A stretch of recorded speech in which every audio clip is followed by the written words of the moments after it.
Hello friends, welcome back to the YouTube channel dictation club. आज का dictation आनंद मासिक पत्रिका अंक 21 से लिया गया है, जो कि 4 स्पीड 80 शब्द प्रति मिनट, 90 शब्द प्रति मिनट, 100 शब्द प्रति मिनट और 120 शब्द प्रति मिनट की गति से डाला जाएगा। इसको आप अपनी स्पीड के अनुसार चयन करके लिख सकते हैं। इसकी पीडीएफ आपको अलग से चाहिए तो नीचे डिस्क्रिप्शन बॉक्स से आप टेलीग्राम चैनल ज्वाइन कर लीजिए। वहाँ आपको इसकी लिंक पिंड मिल जाएगी। और आपको अगर डिक्टेशन पसंद आता है तो वीडियो को लाइक कर दीजिए और चैनल को सब्सक्राइब कर लीजिए। तो ज़्यादा समय ना लेते हुए डिक्टेशन स्टार्ट करते हैं 5 सेकंड के बाद।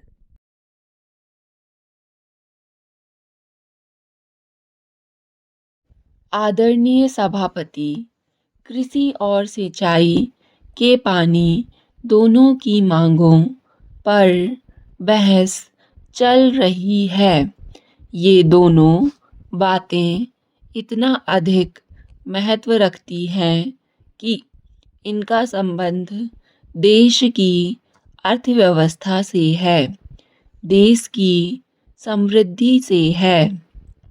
महोदया, आप जानती हैं कि देश ने विगत वर्षों में कृषि में और जन संसाधन में असाधारण उन्नति की है। सही बात को तो सही कहना ही चाहिए। आप तो सही बात को भी सुनने के लिए तैयार नहीं हैं, तो कैसे काम चलेगा? क्या 50 वर्षों में उन्नति नहीं हुई है? सभापति महोदय, जहां हमारे देश में स्वतंत्रता के पहले तन पर पहनने के लिए कपड़े नहीं थे, पेट भरने के लिए अनाज नहीं था, लाखों लोग भूख से मारे सड़कों पर तड़फ तड़फ कर मर गए थे, और स्वतंत्रता के बाद भारत ने इतनी उन्नति की है कि एक भी आदमी भूख से नहीं मरा। फिर भी आप कह रहे हैं कि कुछ भी नहीं हुआ।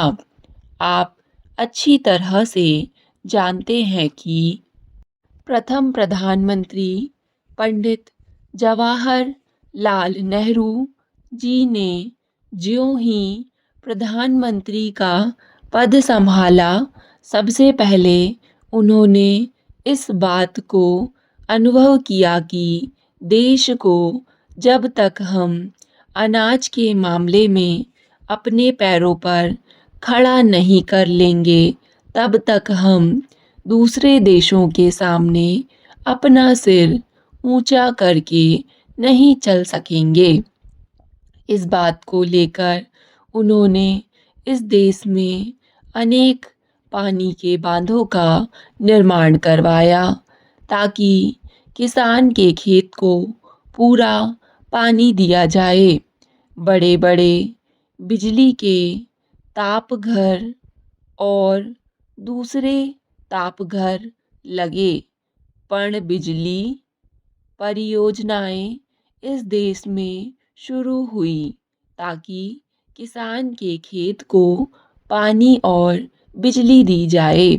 भाखड़ा जैसे अनेक बांध इस देश में बने।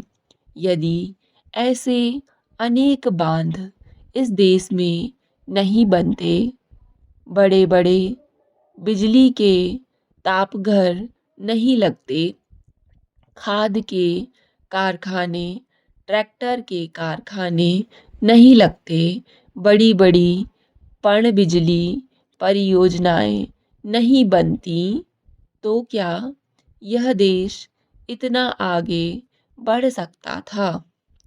आज यह कहना कितना सरल है कि कुछ नहीं हुआ। आप जानते हैं, जब देश स्वतंत्र हुआ उस समय देश की 34 करोड़ की जनसंख्या थी।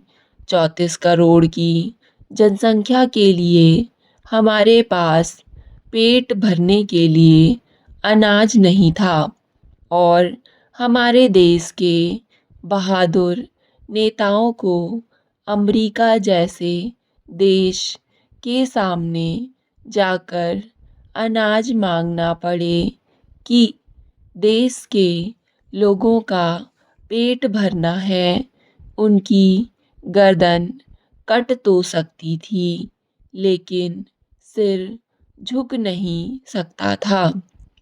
देश के लोगों का पेट भरने के लिए उनके सामने सिर झुकाकर अनाज मांगना पड़ता था। आज करोड़ों की जनसंख्या वाले देश के सामने आज अनाज की कोई समस्या नहीं है। कितना भारी उत्पादन देश में हुआ है। जब देश स्वतंत्र हुआ था उस समय देश में 5 करोड़ टन अनाज पैदा होता था। आज 48 करोड़ टन अनाज देश में पैदा होता है। यह कोई जादू से मंतर से नहीं हुआ है, यह काम करने से हुआ है और कांग्रेस पार्टी की नीतियों की वजह से हुआ है। आदरणीय सभापति, ये कहते हैं कांग्रेस के समय में भी भूख से मरे हैं। एक भी आदमी भूख से मरने का प्रश्न ही पैदा नहीं होता। सिद्ध कर दें। मैं जब कृषि मंत्री था उस समय इस बात को चुनौती दी थी और आज भी चुनौती देता हूँ कि देश स्वतंत्र होने के बाद एक आदमी भी भूख से नहीं मरा है। इनकी अगर भैंस भी दूध नहीं देगी तो कह देंगे कि कांग्रेस की वजह से है। इनको रात को नींद नहीं आए तो कह देंगे कि कांग्रेस की मेहरबानी से नींद नहीं आती। ये इस बात को कब तक कहते रहेंगे? कम से कम सही बात को तो सही कहना चाहिए। बीच में 3 वर्ष आपको भी मौका मिला था। मैं इतनी बात कहना चाहता हूँ कि आज देश कितना आगे बढ़ गया है। कृषि में हमने कितनी उन्नति की है, कितनी तरक्की की है, ऐसी मिसाल कहीं नहीं मिलेगी। इतने थोड़े समय में हिंदुस्तान इतना आगे बढ़ गया और करोड़ों की जनसंख्या को अनाज के मामले में आज कोई समस्या नहीं है। आज इससे आगे और कुछ भी कहने की आवश्यकता है। जब हम दूसरे देशों का मुकाबला करते हैं तो अनुभव करते हैं कि उत्पादन में बढ़ोतरी होनी चाहिए। आज एक एक बूंद पानी का इस्तेमाल करके उसका पूरा उपयोग किया जाना चाहिए। गंगा, जमुना, कावेरी, ब्रह्मपुत्र अनेक ऐसी नदियां हैं देश में जो विनाश करती हैं। उन नदियों में बाढ़ आती है और कितना विनाश करती है। हमने इसके लिए एक योजना बनाई थी कि सारे पानी को इकट्ठा करके पूरा उपयोग किया जाए और बांध बनाकर जहाँ भी पानी की आवश्यकता हो पानी भेजा जाए। आज राजस्थान, गुजरात और बहुत सारा हरियाणा का क्षेत्र है जो कि बगैर पानी के है। बहुत से ऐसे इलाके हैं जहाँ पानी का पूरा उपयोग किया जा सकता है और उस पानी से सस्ती बिजली बन सकती है। आज जो बिजली बनती है वह 1 रुपया यूनिट घर में पड़ती है। अगर इस पानी से बिजली बनाई जाएगी तो 20 रुपये 20 पैसे यूनिट से कम खर्चा उस पर आएगा। अगर इस पानी से बिजली बनाई जाएगी तो बिजली की कहीं भी कमी नहीं रहेगी। आप बड़े बड़े बांध बनाकर उस पानी को किसानों के खेतों तक पहुंचाएं। आप बिजली का नेशनल ग्रिड बनाएं।